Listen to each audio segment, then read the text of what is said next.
केन्द्रापड़ा सदर थाना अंतर्गत 53 नंबर जातीय राजपथर श्याम सुंदरपुर ठारे ट्रक धक्का जड़े महिला होमगार्ड मृत्यु घटी।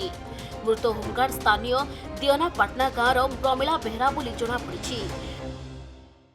ट्राफिक निहाती दरकार आज्ञा रास्ता कंप्लीट होगा जाके ट्राफिक दरकार ना पार ना कि सब लोक मर कि मानुना कि मानुना ये रास्ता कंट्राक्टर काम करी केमती ये करदेव गदा कर आप निजे देखु रास्ता केते गोड़ी पड़ी सफा सफी कि ना कि सुविधा ना।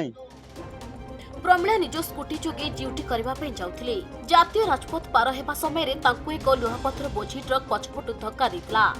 फल घटनास्थल ही प्रमिला मृत्यु घटी।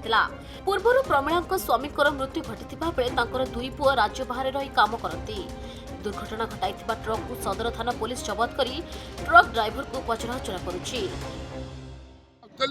देखिले हमर जे होमगार्ड लेडी एटा एक्सीडेंट जे एनएचआई रो पत्थर गोड़ी रास्ता सारा पड़ी जहाँ फल जो स्कूटी आ मोटरसाइकेल बेबालांस होई पड़ी के गोटे गाड़ी चढ़े की गोटे पुलिस वाला लेडी की मारदेला।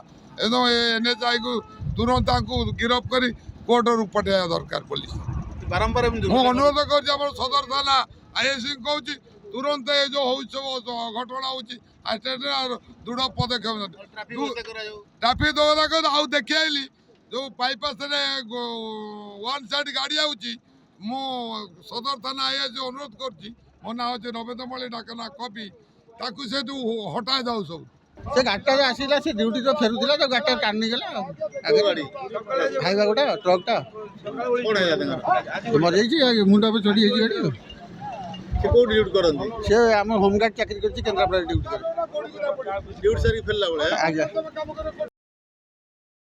केन्द्रापड़ा मलय कुमार साहू रिपोर्ट खबर ओडिशा।